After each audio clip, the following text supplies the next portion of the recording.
There is a kind of silence that is not peace. It lives in the chest. Heavy and settled and so familiar you stop noticing it is there. You build your life around it. You learn to function inside it. You tell yourself it is simply who you are now. Celine had carried that silence for 15 years. Since the night the border raiders came through Ashvale territory. And her mother stood between them and her 7-year-old daughter. And paid the price for that decision with everything she had. The wolf inside Celine did not die that night. It went somewhere dark and quiet and deep. And it did not come back. 15 years of living in a pack world without a wolf. 15 years of being the thing everyone looked past. The wolfless girl. The elder's embarrassment. The name on no one's list. Until the night her name ended up on the wrong list entirely. And she was brought before the most dangerous alpha in the territory. And he touched her wrist in a dark corridor. And everything that had been silent for 15 years opened its eyes. This is that story. Chapter 1. The list went up on a Tuesday. Celine saw it the way she saw most things that concerned her. After everyone else had already discussed it, formed opinions about it, and moved on. A folded piece of parchment nailed to the post outside the Elder's Hall, with the iron spine seal pressed into dark wax at the bottom. Every unmated female of standing, present before the Alpha King, Iron Spine Kingdom, 3 days hence. She read it twice, noted the seal, noted the word standing, walked back to her small room at the edge of the Ashvale compound, and stood in the doorway for a long moment thinking. She was not on that list. She knew she was not on that list.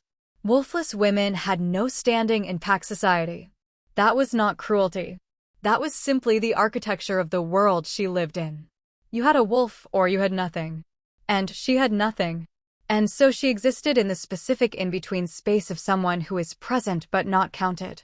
She found out she was on the list from Petra. Petra, who had kind eyes. And a habit of bringing Celine information she could not get herself. Because nobody bothered to include her in conversations. Petra came to her room that evening, sat on the edge of the bed, and said it with the careful tone of someone delivering something sharp wrapped in something soft. Elder Corin added your name. Celine sat with that for a moment. Elder Corin.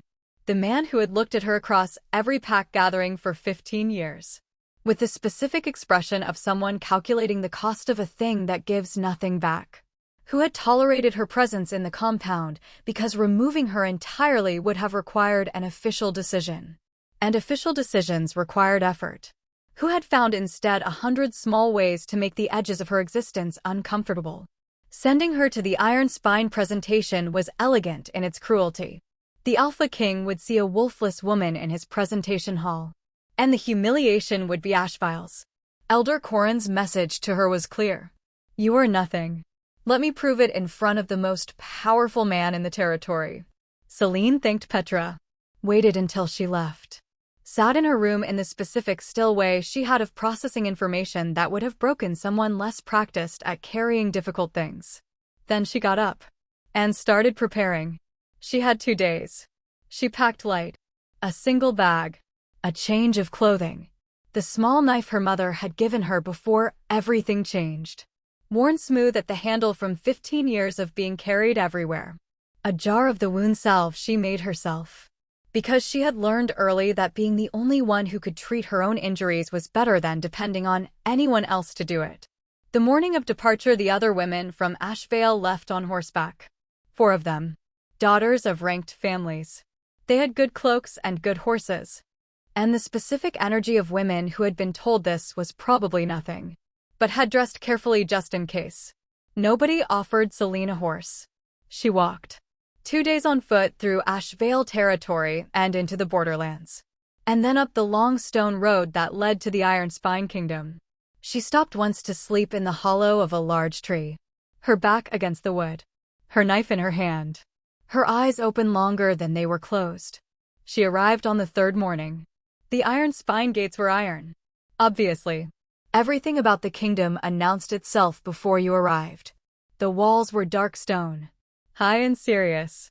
The guards at the gate were the size of men who had been built for the specific purpose of making other people feel small. The other Ashvale women had arrived the evening before. Already installed in guest quarters somewhere inside. Celine was let through the gate after a long look from the guard who checked his list twice and seemed surprised to find her name on it. She was shown to a room. Small. Stone. A bed and a window and a candle stub on the sill. She set her bag down, washed her face in the basin provided, sat on the edge of the bed and looked at the candle, and thought about what came next. The presentation was in 2 hours. She was not afraid. She had learned early that fear was a luxury for people who had something left to lose. Before the doors of that great hall open, I need one moment from you.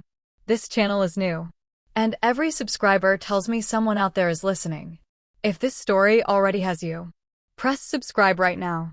It costs you nothing, and it means everything. Drop a comment and tell me, would you have walked through those gates? Now let us go in. Chapter 2. The presentation hall was the kind of room that was designed to make you feel small. High ceilings. Dark stone. Iron torch brackets on every pillar, casting warm amber light that somehow made the shadows deeper rather than smaller. The floor was smooth dark stone, worn by years of boots and ceremony, and the particular weight of power being performed in the same space over and over, until the room itself had absorbed it.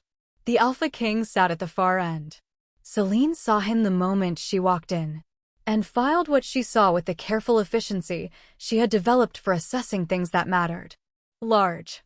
Not just tall, but the specific broad-shouldered build of a man whose body had been shaped by actual use rather than performance. Dark hair. Dark eyes that moved across the room with the unhurried certainty of someone who had never once needed to scan a space for threats, because nothing in any space had ever threatened him. A jaw set in the particular way of controlled restraint. The stillness of a man who could move fast and chose not to. He was dangerous. She noted that without alarm. The way she noted the height of ceilings and the location of exits. Just information. The women were presented one by one. His second read from the scroll. Name. Pack. Standing. The Alpha King received each presentation with minimal response. A slight incline of the head. Eyes moving on. The formality of a man performing a duty he had performed many times, and expected nothing from. Celine watched from the back of the line. She watched how the other women responded to him. The slight lowering of eyes. The performance of deference. The specific way bodies arranged themselves in the presence of that much power. Shoulders dropping. Chins angling down. The unconscious language of submission that pack dynamics produced automatically. She noted it. Filed it. Decided she had nothing to perform. When her turn came, she walked to the front of the hall and stood where she was supposed to stand, and looked at the Alpha King directly. He had been looking at the scroll his second held. The moment she stepped into position, something shifted. His eyes came up, landed on her face, stayed there. His second read from the scroll. Celine of Ashvale. Wolfless. No rank. No standing. The room did something almost imperceptible. A small collective adjustment. The particular discomfort of people witnessing something they find embarrassing on someone else's behalf. Celine did not look away from the Alpha King. He did not look away from her. His second cleared his throat and waited. Cadence said dismissed. And meant the room. And not her. A distinction he did not clarify. And did not need to, because his eyes had not moved. The room cleared. She stayed. Not because she was told to. Because something in the quality of his attention told her that leaving would be a performance of the submission she had already decided not to give. When the last footstep faded, he stood from the throne. Crossed the hall with the unhurried certainty of a man who had never once needed to hurry. Stopped at a distance that was closer than courtesy. And further than comfort. He said, "What are you?" She said the scroll was accurate. Something moved in his jaw. Not quite anger. The specific expression of a man whose question was answered with something other than what he asked for. He said, "That is not what I asked." She said, "Then ask what you mean." The silence that followed had weight. She could feel him deciding something. Could feel the specific tension of a man who was experiencing something he had not prepared for. And was not willing to show it. He said, "You will remain in the kingdom." She said, "I have a life to return to." The look on his face said nobody said that to him. The look on hers said she was aware of that. He turned and walked back toward the far door. At the threshold, he stopped without turning around and said a room will be provided. Meals will be provided. Do not test the hospitality. She stood in the empty great hall after he left and looked at the throne at the far end and felt something she had not felt in 15 years. Not her wolf. Not yet. Just the distant awareness of something in the dark. Starting to listen. Chapter 3. 3 days in the Iron Spine Kingdom. She mapped the entire eastern wing on the first day. Not obviously. Just walking. Looking at things with the particular unhurried attention of someone who had learned that knowing where the exits were was the difference between being trapped and having options. On the second day, she found the library. Small by the kingdom's standards, but well-stocked. She read for 3 hours. And a guard stood outside the door the entire time. And she ignored him with the practiced ease of someone who had spent 15 years being monitored by people who expected her to do something that required monitoring. She did not see Caden on the first day or the second. She felt him twice. Once in the corridor outside the library, when the air changed in a specific way before she heard his footsteps. And she looked up from her book. And he was already gone around the corner. Once at dinner when his second informed her the king sent his regards. And she said thank you. And ate her meal. And said nothing else. He was circling. She recognized it because she did the same thing with things she was not ready to approach directly. You map the edges first. You understand the perimeter before you decide whether to go in. On the third evening, she was walking the stone corridor that ran along the eastern wall. Late. The torches burned low at this hour. And the shadows were long. And the corridor was empty. Caden came around the far corner. They both stopped. The corridor was not wide. The distance between them was the distance of a few steps. And the specific quality of the air in that distance was not comfortable. It was the air of two things that had been in proximity for 3 days without resolution. And were now close enough that the lack of resolution had become its own kind of pressure. He moved first. Stepped to the side to pass. She stepped to the same side. They both stopped again. And then his hand came out. Not tenderly. Not with intention. The pure reflex of someone steadying a situation. His fingers closed around her wrist. The moment his skin touched hers, the corridor disappeared. Not literally. The stone was still there. The low torches. The long shadows. All of it still exactly as it had been. But something underneath everything shifted. Celine felt it in her chest first. Then lower. Then everywhere. Something that had been locked in silence for 15 years. Threw itself against the inside of her ribcage. With the specific desperate energy of a thing that had been waiting so long it had stopped believing it would ever be answered. Her wolf. Not a sound. Not a shape. Just a presence. Warm and ancient and entirely hers. Like a room she had thought burned down. And walked into to find still standing. Dusty but intact. Every piece of furniture exactly where she left it. She stood very still. Caden had gone completely rigid. His hand was still on her wrist. His eyes were on her face. And the expression on his face was not wonder. Not relief. It was the controlled fury of a man who had just been handed something he had specifically decided he would never hold again. He dropped her wrist. Stepped back. The space between them returned. Colder now. Deliberate. She looked at her wrist. Looked at him. He said nothing. Turned. Walked back the way he had come. His footsteps even and measured and giving nothing away. She stood in the corridor alone. And felt her wolf settle back into that warm dark place inside her. Not gone again. Just resting. Waiting with the patience of something that had learned how to wait.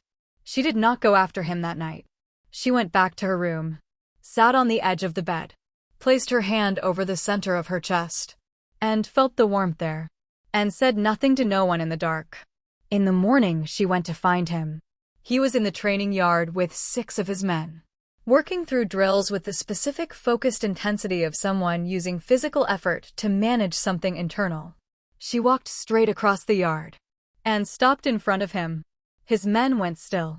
She said, whatever happened in that corridor last night, you do not get to walk away from it and pretend. The yard was very quiet. Caden looked at her with the full weight of his attention. Dismissed his men with one look. Waited until the last one was gone. Then he said, "You have no idea what you are asking." She said, "Then tell me." A long silence. The particular silence of a man deciding how much truth costs versus how much it costs to withhold it. He said, "I had a mate 3 years ago. She did not survive the winter fever. I close everything after that.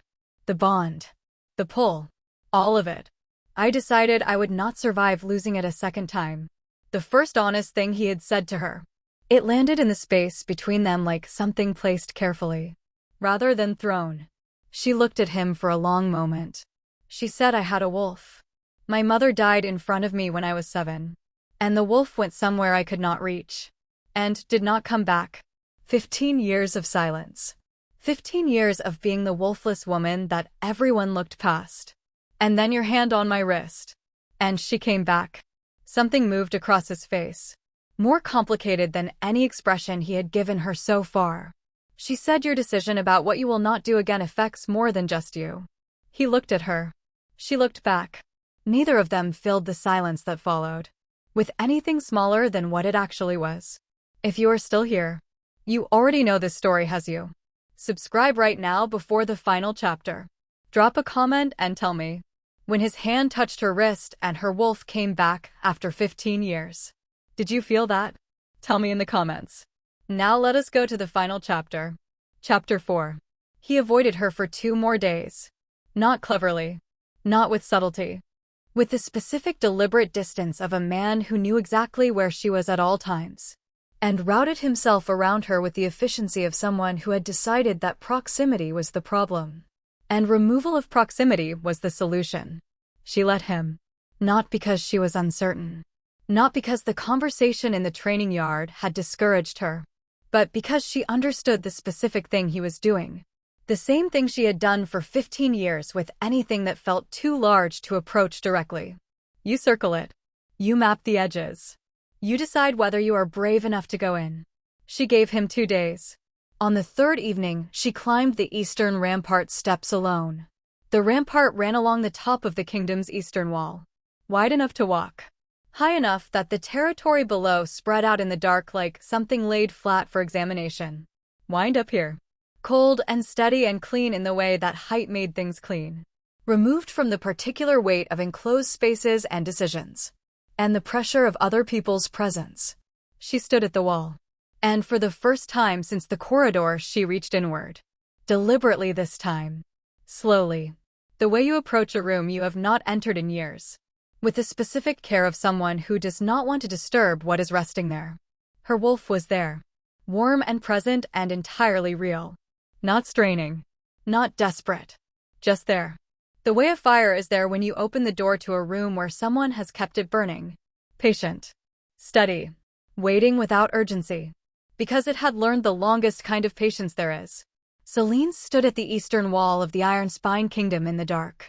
And felt her wolf for the first time in 15 years. And did not cry. Not because there was nothing to cry about. Because she had spent 15 years building the specific architecture of a woman who processed things in silence.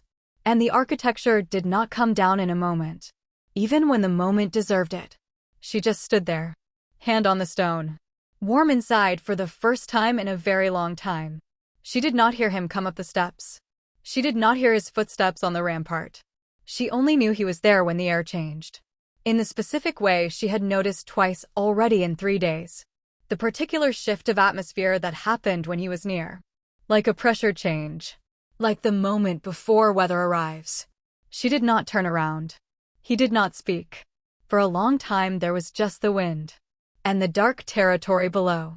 And the 2 of them standing on the eastern rampart. With several feet of stone between them. And something considerably less measurable than that. Then he said, "You were 7.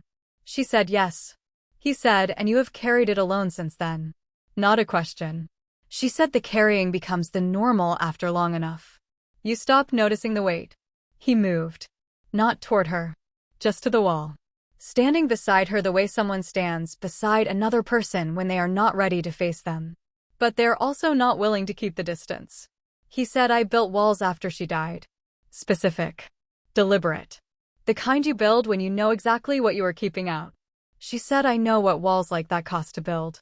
He said, I felt the bond pull the moment you walked into the great hall. Before his second read your name. Before I knew anything about you. She said, I know. He said, I walked away from the corridor because I did not trust myself to stay. She said, I know that too. He turned to look at her. She could feel it without seeing it. The specific quality of his attention when it was fully on her. Like standing in direct light after a long time in shade. She turned to look at him. His face in the dark was not the controlled performance of the great hall or the training yard. It was the face of a man who had spent 3 years building something very carefully. And was standing in front of the one thing that made the building feel like the wrong project entirely. He said, I do not know how to do this without being afraid of it. She said, neither do I. He said, that is not reassuring. She said it was not meant to be reassuring. It was meant to be honest. Something shifted in his expression. The specific thing that happens to a person's face when they receive the truth they asked for. And find it unexpectedly steadying. He lifted his hand. Slow this time. Deliberate. Every movement a choice made consciously. In full awareness of what it meant. His fingers found hers where they rested on the cold stone of the wall. Her wolf rose. Not the startled, desperate surge of the corridor. Something different. The deep settled rising of a thing returning to its proper place. Warm and certain and entirely without urgency. Because it was not going anywhere this time. She felt it move through her like the first full breath after a long time of breathing carefully. Caden went still beside her. She could feel what he was feeling, the way the bond made those things permeable between them now. Not the grief. Not the fear. Something underneath both of those. Something that had survived 3 years of deliberate burial. And was now standing on a cold rampart in the dark. Lifting its head. Neither of them spoke. Below, the Iron Spine Kingdom settled into sleep. The torches on the outer wall burned steady. The territory spread out dark and quiet in every direction. The wind moved past them and kept moving. The way wind does. Indifferent to the small human things happening at the edges of its passing. She did not pull her hand away. He did not let go. They stood at the eastern wall for a long time. Two people who had both lost something that was part of them. Who had both built the specific architecture of a life designed to survive that loss. Who were both standing now in the unfamiliar territory of something that did not ask their permission before it arrived. She thought about the 7-year-old girl in the Ashvale forest. The silence that had settled in after. The 15 years of carrying it without complaint. Because complaint required an audience willing to witness. And she had learned early she was not the kind of woman who got that. She thought about her wolf warm and present in her chest right now. Not restored by time. Not restored by effort or will or the particular grinding work of survival. Restored by a touch in a dark corridor. From a man who had not wanted to give it. And gave it anyway. The wind moved past them again. His hand was warm around hers.